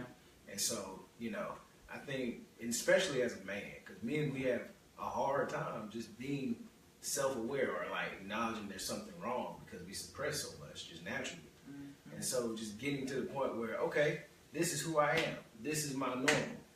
Something's not normal right now. Like just getting to that point, I think it made me like more equipped, So when I met my fiance, it was just like, okay, I know who I am. I know who I deal with, Right. Or, I can let her know, even if she don't know me, that even if we're not at that place, I can be like, I'm a little off right now. But Yeah. And as an advocate, I think it's important. One of the things I've taught my children is you can talk to me, you can tell me things. I mean, I like everything you say, but tell me things, and especially what's going on with you. And they're male children, so women, we got about 10, at least I know. If you say, "How do you feel?" I'm ready. Men will be like, "I'm hungry." No, I mean like mentally or emotionally, what are you feeling? Yeah. And so I encourage them to do that self-awareness, to do that self. It's important. There's a word I want and I can't think of it. Just look through and say what's going on. Self-evaluation. Yeah, self-evaluation. What's going on emotionally, mentally, spiritually? Where are you in this space right now? That's important, and I don't think we have those conversations, especially men. I think it has a lot to do with pride, because even dating back to slavery, like if something was wrong with the man, like Right. physically, he's no use anymore. He's no use Like, anymore. And Thank you. so, especially me being, I'll talk about my situation right now since everybody wants to be transparent. I haven't been transparent yet. You sure have it. So, my situation right now, by profession, I'm a fireman. And so, firemen, physically, we have to be in a certain shape or whatever. And one time at the job, I hurt myself. I hurt my back. And I love being a fireman so much that I was still trying to work with a hurt back. I was like, you know what? I'll just go through this day, and I'll go see somebody tomorrow, rest up or whatever. But my pride wouldn't let me just admit that something was wrong. That's why your insurance rates are higher. No? And so, and so it got to the point, like that particular day, because Lord, he has a sense of humor. That particular day was one of like the hardest days. Like we were just climbing stairs, going to fires, just different stuff. And like about 5 o'clock, I was like, yo, I'm hurt. Because it was like I just tore my body down so much. I had to get taken off the truck. I've been off the truck for about a month, and I've been doing light duty. And so basically, I just go to work and like do clerical duties when they. Oh, that's why you was on yesterday. Yeah, that's why I'm on the floor on Facebook because I don't do nothing at work. And so it's even like more so like now. I go from helping people, saving lives. Everybody be like, "Thank you for your service," and everything like that, and getting all that stuff. And now I'm just like just going to the office. Just sitting there waiting on somebody to need me. Rarely do they. You know? Oh God. And it's just, with your psyche. It makes yeah, it yeah, messes with your psyche, because mind. you know you're used to doing. You're You're used to being needed and right. important. And even though I'm still bringing a check home, it's like, man, I don't even deserve. It's like, right. It's bored just sitting around, not But then doing you can flip those Yeah. mindsets. Like that's what I'm saying. Like turning a negative into a positive, and you can say, you know, this is my break for all of This the is my hard time work to do that I've something. done. Yeah, right. yeah. No, You when still you at saving work, lives. not doing a No, dog. you're still saving lives, just like you're on vacation, but you're getting paid for it. Yeah, but you He's right there, like still. You're He'll not go back. active. He's you know going what I'm saying? back. See, Brandon saw the videos. He knows what it's like. Yeah, He you're just saw in it, there so like he was just in there like making faces and all types of stuff. Like, Was that video where you Yeah. said nothing? yeah. Said nothing. So He did you know, nothing like, for and us. I've been at that position. Like, okay, the custodial field, right? Now, okay, the custodial field. Well, I mean, it ain't nothing. They should have been here. You know, right? They should have been here. But the custodial field is like, you know, it's a 8-hour job. No, it's a 4-hour job, but you work 8 hours. You know what I'm saying? So imagine like the first, you go in from like 11 to 7, or whenever you go, the first 4 hours, you're doing absolutely nothing but just standing around until the people leave the office, or until the people, you know, the classrooms are empty or whatever. So just imagine that 4 hours you're just empty. There's nothing to do and you're just standing around and you're frustrated because you're just trying to find different things in order to burn time. And not only look busy, but be busy in order to burn time. You know what I'm saying? So a lot of times you're just talking to people, you know, like, you know, you might talk to people, but them people, they got something to do. They ain't trying to talk to you no more than about 15 to 20 minutes. They might talk to you to burn a little bit of time, but they're going on. But at the end of the day, like, you leave that, and it's like, you know, you're still on a standstill. So you can only imagine, like, how he feels being in the situation of him, with firemen always being active, always talking to people, being in suits. You know, they love them when they're in suits and they find them, they're firemen. Hey, you're a fireman, guy. What's going, you know, that type of thing. So you can only imagine. Well, But in the words of whoever sang that song, Rashawn Mitchell, it won't always be like this. It ain't permanent. Well, hurry up. You know? No, not hurry up. Hurry up and wait is the way that God deals with us. Maybe he's trying to teach you something. Maybe there was a level of pride that was beginning to form that God wanted to break down. Because a haughty spirit, of the fall comes, you know, what is it? Pride comes before destruction. So we may not see pride as this huge thing, but it may be the posture of our heart that God wants to get to. So whatever it is, just learn the lesson and just receive it, and you'll be done with this season. And I wanna. Oh, you want me to just turn it around? No, you good. Two things that I learned, and one was through my own life, one was through a friend of mine. I have a very good friend. She is a workaholic. This girl, finance, got a mind like yours. She can solve and balance the budget, plus get all your collections done and everything in 6 months. And God took her through 4 years of unemployment. Oh. 4. And I mean, literally almost every other weekend, she would crawl and cry. I mean, I thought it was like physical pain she was in because she could not work. Yeah. And one day, and I used to pray with her and all that, and it would go on and on. And one day, God put something in my spirit, and he said, what better way to get the attention of a workaholic than to keep you from working? Yeah. And she was like, what did you say? What did you say? And I said, there's something that God wants to show you. And he knew he couldn't show it to you with a job. He knew he even couldn't show it to you that first 2 years because you're too busy. Like, she would send out 100 resumes a week. You know, that became the new job. I'm sending out 100 resumes, 50 faxes. And it was like, when she finally began to just sit there, God was like, okay, now. And I mean, where she is now spiritually. Now I have your attention. I thank you. Where she is spiritually is so different from where she was before when she was working 40. She would work 40 to 60 hours a week. So I'm not saying you know, it may be that God said, this is a moment, let's be still. The other story that I have is when I first came out of working. And, you know, it was like, voc rehab, go sit down.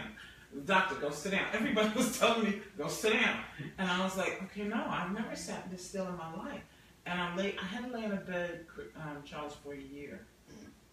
And that, okay, look up, everybody. What do you see? This is all I saw for a year was a popcorn beige ceiling. And I was like, this is the worst thing ever. You know, your body on schedule. I still woke up at 5:30, 6 o'clock in the morning. Still didn't go to bed till 11 o'clock at night. And I was in such pain, I couldn't get out of the bed. So I'm just sitting there. But at some point, I said, well, I can read. I love to read. And I said, well, you know what? Let me read the Word. Charles, if I tell you, it was as if the Holy Spirit was sitting right here. And this time when I read the Word, I've been brought up, my mother is a daughter of a preacher. So you know, my parents met in church. The Word is nothing new. But that time when I was sick, it was like words would just light up on the page. It was like I would see, you know, when you read and you see things in your head, I would see things in my head that I had read that passage 50, 100 times, and I never saw it like that. It was like stuff would be so awakening. Personal, yeah. And I promise you, I have never had that experience since. The way I read the Word, and I literally read it from cover to cover. I didn't even jump around. I went through Deuteronomy and Numbers, which is still difficult to read all the way through. But it was like, I said, God, you know, I hate numbers. I hate numbers because it's all about families and how many people are in the family. Why must I read this? And he said, because I want you to see how we treat people like numbers. I was like, oh shoot, I never thought about it. And suddenly it became important to read the little, you know, census of who was who and what was what. So I'm just saying that this is not comfortable for you mentally of where you were. But I believe God is trying to get you to someplace else. And just stay open to what it is. It isn't comfortable. I'm not going to tell you that laying in a bed for a year was comfortable. But I'm better spiritually because of that than I was had I just had a real quick fix and could get up. And now, I'll tell you the promise I made. I said, God, if you get me up out of this bed, I will never waste a moment that you give me again, because now I truly appreciate having my legs, having my spine work. I truly appreciate not being in pain and needing. I was on 16 pills a day. I appreciate not opening up bottles and filling up those little things. I appreciate. So it's like, I don't know what the purpose is for you to be still right now, but I told you those two stories because both people, myself and this other person, went through a spiritual change during that sit down. And she hated it. She'll tell you to this day, I never want to do that again. I tell you, I don't ever want to do that again.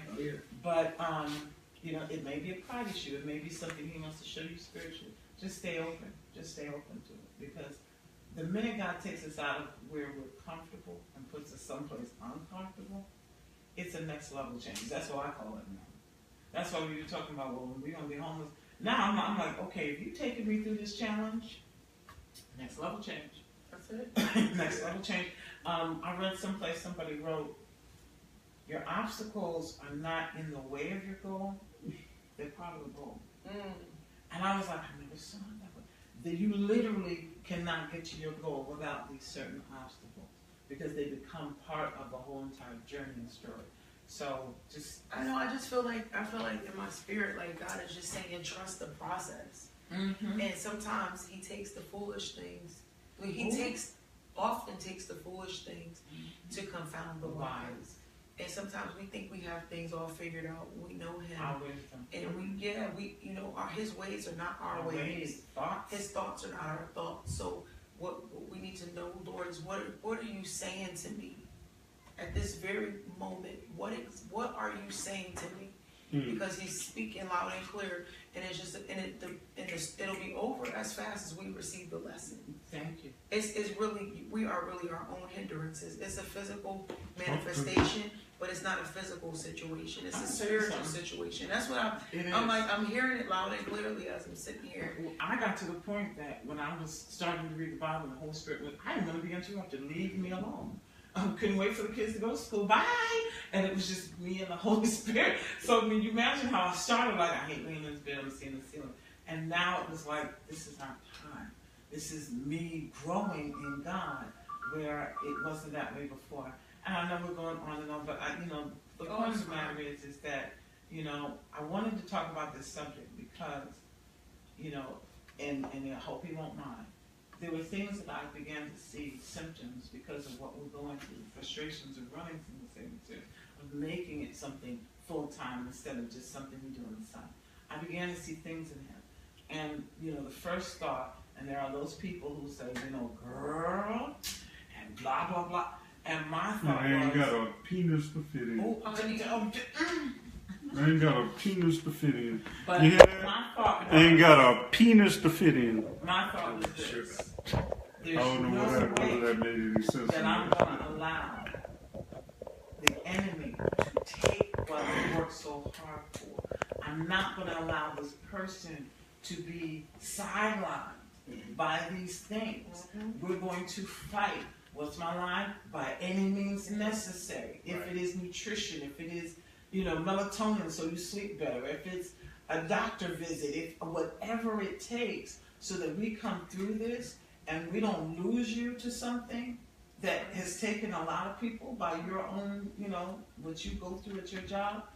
I'm not allowing that. And so the battle was, this is the beginning of the battle. This whole conversation, I took very personally because I was like, we're fighting something and we're not giving up. One of the things God gave me when I was laying in that bed was something called the tribe of Dan.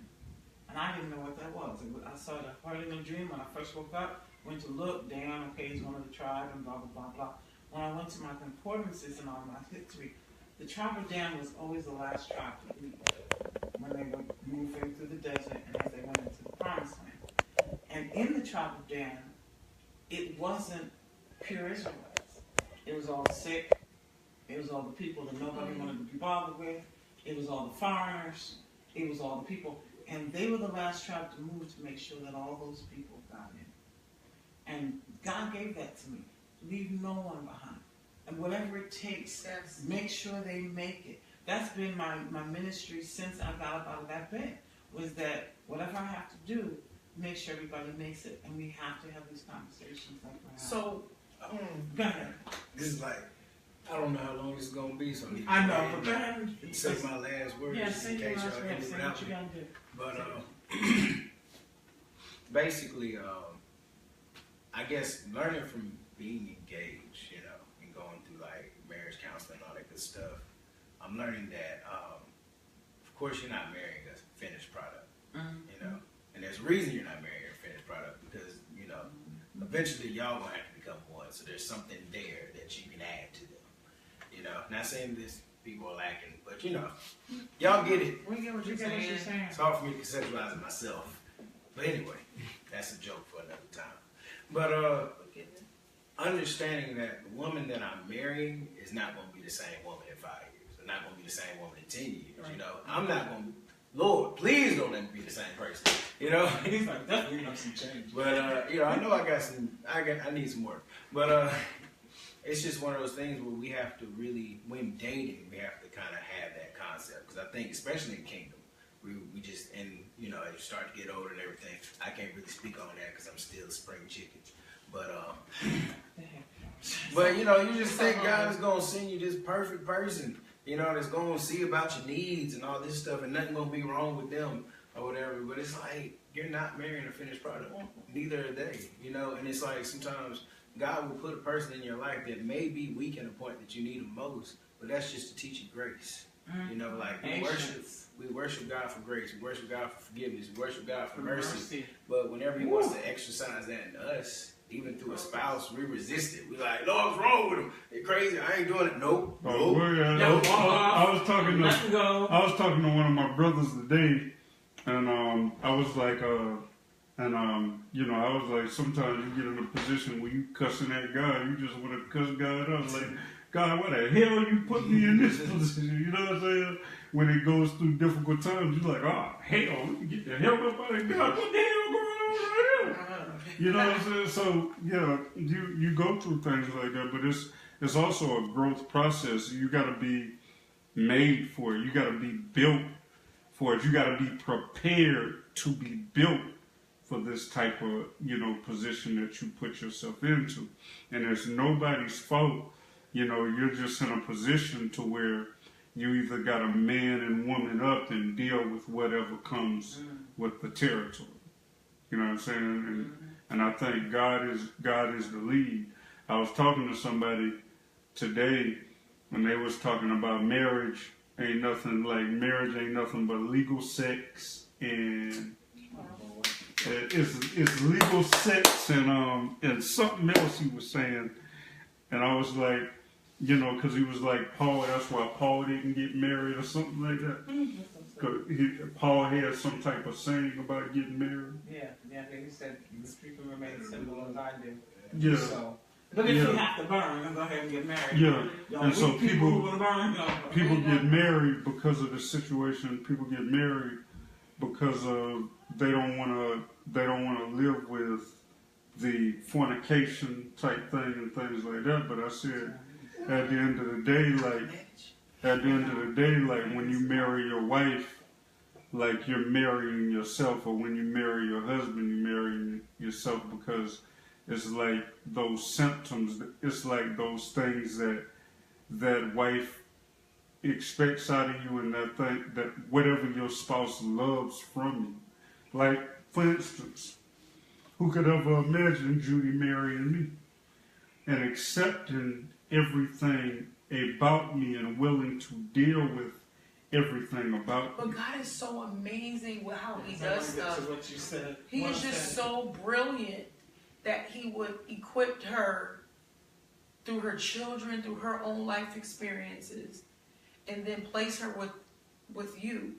You know what I mean? Which was, I believe it was already before time, and God had already planned this, and He already ordained this to be, right? Because there's such greatness inside of you that many others may have seen you and been like, child, bye. Oh, they ran right. Right. So but what happens is, because there's such a great ministry, Half of y'all great on here. anointing on the inside of Him that needs to come forth, and He just needs somebody with some whatever, that's able to kind of hone in on all of that and help it come to fruition, because she is truly your helper.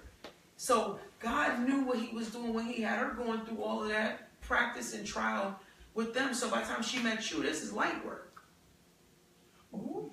Well, I don't know about that. Wait, is that what you wanted to say before? Because I thought you had another thought. Did you want to say? I don't know. You know me and my I don't know. That's okay. I don't know what bad, light work because I is. missed it. No, and you hit it. You hit it. Had he met me in my 20s, I said we wouldn't have lasted 2 minutes. Because in my 20s, I was, salutatorian, top 2% of my class. I was in corporate America. I was I was a corporate financial mutual manager before I was 27. I was on it, okay? I was like, Judy gonna be in that corner office. I had my eyes set on it. I was groomed for it. My mother works for financial companies in corporate America. I was groomed. And so imagine that brick wall I hit at 35 when they were like, go home. There's nothing you can do. You have some things that are incurable. You got some things that are going to get worse. I'm like, what are you talking about? No one ever talked to me about this stuff. If I had a migraine, my mother said 12-year-olds don't have migraines, go to school. So, this is another reason why I'm adamant about we talk and we allow people to tell us what's wrong. No one addressed my migraines as a child at all. Nobody addressed my back issues. By the time I got to the doctor, he was like, well, how many car accidents have you been in? And I was like, none. What are you talking about? He says, you got a back of a 7-year-old. What in the world have you been doing? Nobody addressed all of that. So, but by the time I met him, he I don't want to say it's like work because he might try to give me a challenge. But I'm equipped. I know what you spiritually. I'm equipped. Yeah. I'm ready. I'm like, oh yeah. Like when he was saying, I said, when I see certain things that set off red flags, I already went through some red flags where somebody ended up in a hospital. I already went through some red flags where we dealt with suicidal thoughts. I already know, bing, bing, bing, bing, let's head this off of the past. So the whole conversation of having this Being is wise that, as a serpent, but gentle gentle as a dove, and knowing how to get our people safe. Not just spiritually, but mentally, emotionally. Let's save our people as opposed to throwing them away never being able to find. So it's they bipolar. 90% of how we say things versus what we say. Because you can say what you're going to say and it be effective, and whatever we do it in love. Exactly. And that's in marriage. Marriage ain't for no punks. Ooh. Marriage is marriage. Dynamite. So the honeymoon is the time to enjoy it. Swing from every chandelier and pole post you can. Because when you get that comfortability and all that stuff is old, you see her, you're like, oh, she look weak this morning. Like, you gonna have them times, like everything ain't up all and I'm the time. personally thinking these last days, I think Satan is like, I need no unity whatsoever. I'm busting it all up. And so you'll think, okay, we planned, we went to counseling, we did everything we were supposed to do. Then the real world and comes you're like, wait a minute. counseling. And it's like, it literally is there, and the first thought is to separate people. This first thought is to, girl, you can do better. Man, I told you shouldn't have married that girl. Yep. Boy, that's the first thought, and you gotta fight those things. And they ain't got nothing. That's what just gets me. I think Like they the telling thing me. is, It's always your single friends that be like, Yeah. if I was you, I wouldn't put up with even that. though That's the first And ain't nobody thought. wanting to put up with you. even though I'm a divorcee, even though I've been divorced or whatever, I'm an advocate for marriage. Yes, And I am. and like I tell people, it ain't no joke out in these single streets. So if you got you somebody that's willing to deal with you, because you just as much a mess as they are, you better stick it out and figure it out. And figure it because out. it's Like you tougher said, by yourself. You have people that there's a oneness God is trying to get both of you to, and it's a denying yourself. It's a flesh. It's a this killing person of is your not my flesh. sex decay, Yeah. baby. This is about the spiritually. I'm going to be growing you through this You relationship. just have some sex in got between it. die. And that's the gift. Thank you, What? Jesus. Have sex after They you give you a married? gift. But I'm Have sex telling after you, you got into a big argument or That's the something? best. Exactly. That's why I was Come trying on, to give come you on. something this morning. Come on, Oh, causing an See argument. what I'm saying? Yeah, next thing you're taking off your clothes, I was trying to suck on you and everything. And next I'm thing trying to tell everybody. I was You trying haven't to. seen I Love Her and Give Her. He does this. No, I don't watch that. I'm still But single. thank you. I told them sometimes the singles don't want to hear that. They try to get them. Yeah, but I'm saying you gonna deal with that too. You gonna be in a tough argument. You gonna be in a tough argument or something like that. And next thing you know, you trying to suck on her or something, and then get off of me. Get off of me. Because what did you say, Raven, at the beginning? Women have to connect. And it has to be a mental connection before they can be a Hey, you physical better one. not just come So grab you them like that's like you feel if you sometimes just Yeah, finish but- going up one side of me and coming down the other side in the argument, there ain't gonna be no physical touching. Yeah, but after the You done tore feeling. me down, you got to build me back up. Hey. Thank you. But after the feeling, after you know, the man gets 2 minutes, 30 minutes, whatever you get, and it feels good afterwards, you know, then you ain't gonna think about that afterwards. You know what I'm saying? Because you already got But a you good. still have to go through the process. Yeah, you might of think building about her it back 30 up minutes later. before you can lay her down. Build her up before you Yeah, lay you her build down. up by busting her. Blowing that back out, boy. You blow that back out. Yeah, that's how you. If you keep us built up, you can get it anytime, any place, any way, anyhow. mercy. All I this want that drama. angry sex. Nah, I that's. want that smack me in the pussy No, You don't domination. put on a wig for that and be blondie. I want a for that. dominatrix. I want We're about domination. to end this because I don't know where this comes. That's going into a whole. No, that's mental. Look at Charles' face. Sex is What's mental, going on? right? That's mental sex. I walked in and thought I was talking about it. I was looking at pictures of She his talking about fiancé. wigs. Y'all It's done mental got him. sex.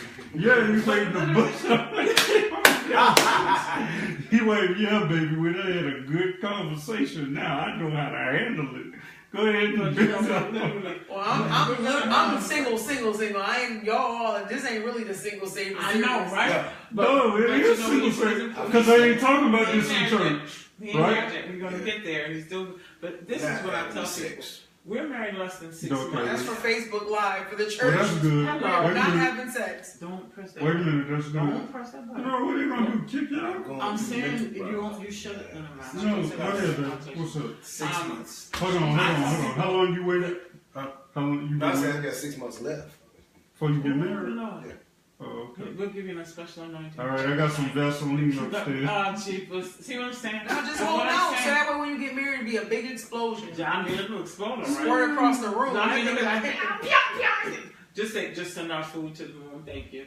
But literally, the reason we kind of do this is because we've not even been married 6 months. He's engaged. You're both of us. We've been through marriages. We have these experiences that it can all bring to the table. I remember more being single than being married. I'm trying to get into the marriage thing. Even though I've been married twice before, I'm trying to get into the marriage thing because this is a whole new person. Yeah. And so I gotta, marriage to him is unique. So that's why we try to bring it in, because I can remember my single days. I really do. We need to do this every week, don't we? Until God send my one, because I ain't got time. Well, we're going to go ahead and end in prayer. With everybody. Thank everybody. No, not saying that y'all can leave, because we're going to stick around, because the people, But I just want to, end the Facebook Live with prayer. Yeah, end the Facebook Live discussion. We act like we're mentally healthy. Or go get them. Or if people need resources, please. Raven here works. What's the center called? Center for Emotional Health. Center for Emotional Health. I, as a disability advocate, have resources. Please do not sit and not get help. Please do not sit and feel that you cannot talk about this to someone. I have a very good friend who is late 40s, and she, for the first time, said, Judy, I went and talked to somebody because I'm tired. Good. I'm tired. And there's help out there. It's just a matter of putting your mind, let your mind rest. You're tired. Your mind is tired. So she says, I'm tired. And so now she's dealing with therapy, dealing with something she's never dealt with. She feels better, huh? Well, the thing is, that all the children are grown. And she's an empty nester. And she says, I've never taken time to deal with what's going on. And so that's important. Hold it. He's not holding it. Hold it while we say prayer. Prayer, okay? All right, everybody. If you don't want to stand up, you don't have to. Do you want to pray? You want me to pray? I'll pray. Here you go. With those go. We're going to pray. Dear Heavenly Father, I just want to thank you for this evening, Lord. I thank you for those who have come, those who are in this room, who are meant to be in this room. I thank you for the stories that were told. I thank you for the sharing that happened, Lord. I thank you for hopefully the new thoughts and mindsets that are in people's minds, that this is an important subject, that people are important, and they are to be supported wherever they are in their mental health journey, Heavenly Father.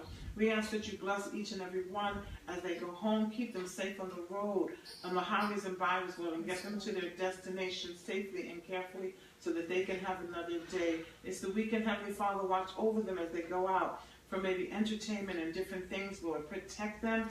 Keep them safe from all hurt, harm, and danger until we meet again or speak again. In Jesus' name, amen. Amen. We might talk about doing this again next Friday. It seems fun and, very intriguing. We can build very intriguing and build next time I'll have food. I mean, next time I'll cook or do something. About sex. Yeah, because you got to go home and look y'all at your went girl. real deep real fast. Yeah, I know. It changed real You quick, got to didn't go it, to Charles? the theoreticals. Yeah, I know, right? Stay on the surface. We just stay all the way This is for single people. Well, yeah, but think about this, though. You got something that people can laugh about. When you do your comedy thing, you got a bunch of stuff that people can so laugh Charles about. McMurray, first of all, tell them about the sound so they know I didn't.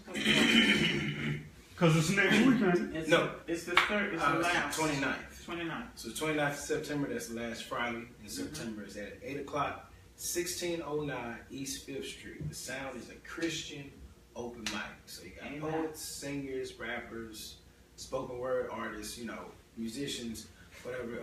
It's $5 at the door. Sign up sheet is at the door. Don't call me or email me trying to get on the list. Just come and sign up. Just come and For sign up. $5. I don't know who's going to be performing that night, and that's the beauty of it. That's the beauty of open mic. And for y'all single people, there's a lot of good-looking people that go to this event. Hello. And I'm not gonna act like I don't see them. I see them, but I'm engaged, so I can't do nothing about it. So, now fellas, that you're not competing against me, these women are free game. He's so humble. And there's a lot of dudes out there, ladies that are free game. Like, this ain't church. Y'all can holler at these people. This is an event. This is a social event. Sit down and relax. Go couches. There's couches. You see a nice little bunny on the couch. You just sit there with her. You just. Crazy. But anyway. I want to host it. You know, you want to host it? Yeah, I want to host one of those. It's my thing. Now, next year I am trying to employ some hosts. No, you ain't got it. Next year, 2018, Because October's the last show. I got to host my last show. And I didn't host the last show. Oh. So I'm back. I'm back and I'm better. September 29th. Friday 29th. We go there on a regular. We're going crazy. I'm trying to do jokes. It's going to be great. It's going to be good. It's a good time. It's going to be good. All right, everybody. Oh, October 1st, Stage Lights. That's like the sound on yes, steroids. Alicia Escobar. Yeah, Stage Lights. That's 3646 Central Avenue. I thought that was That's on Project Statesville. 658, right? She's at Project 658 this year. All right. So, Oh, that's that big thing. That's that big place big we had thing. on. Remember we had on open prayer. y'all need to get a booth over there. Y'all get a booth over there? About 25. October 1st. Just You know, make it work. You gonna be there? Oh, yeah, I'm You performing. performing? Yeah, What you doing? Singing or? I'm doing comedy. So I'm telling jokes. okay. That's another one. October 1st. I'll tag you. What else? I'm supposed to be hosting an event on September 30th, but I think I got to work that day. So, never mind. And I don't know anything Go about it. ahead, Craig, and talk about September 23rd. Gospel Hip Hop Open House. It's just that simple. That's simple. It's our You know, second one. if you're a gospel hip hop artist and Raven, you need to be there and perform. You know, come out there and show the people what you're doing, because what we're trying to do is in the Charlotte market. And Charles can vouch for me in I'm a this. worship singer. In the Charlotte market, in the Charlotte market, it's like a lot of people are complaining about, you know, Charlotte don't support Charlotte and things like that. We don't have a market in music, which we don't. We don't have a entertainment. But with us, we go to God with it. We don't go to people, we go to God with it. You know, and a lot of people are tired of the trap rap. I know I am. The trap rap, the mumble rap, and all of that.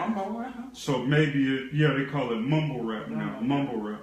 You know, they tired of that. You know, so, you know, it's another avenue to open up the doors for people who want to be enlightened, because who love God. Because a lot of these trap rappers love God, but they don't know nothing else but the trap rap. So you got to open up the doors for them to come in that door in order to show their love for God, so God can work on them from there. So I just felt that I needed to bring that gospel hip hop to Charlotte, North Carolina. We also, you know, we've heard testimonies where people don't want to go secular. If they had a place where they could be supported and given that thing, and I mean, Charles does it as well. But on the 23rd from 12 to 4. Gospel Hip Hop Open House at Doghouse Bar and Grill, 7200 Albemarle Road. Big up to Simone, because those are really the only people through the clubs and everything that support us on social media. He made a comment like it's really going down the other day, Simone's son. So, you know, we got Cuz Love coming all the way from Alabama to perform with his group. And then we got AOG, the Ambassadors of God, 21 younger, just on fire and just lit for God. And we got some people out of Charleston, and I guess Charles McMurray just said on the camera. I mumble gospel rap. Oh, you know what you mumble? I said I'm mumble you're Charles McMurray. Because y'all were just and I'm hungry. All right, well, we out of here. We about to eat them steak subs. I'm glad all of y'all who sitting at home and bored, and could have been here. Now, yeah. But anyway, I know y'all were bored sitting at home trying to act funny, and I know y'all were entertained by us. But we love you. God loves you more. Peace.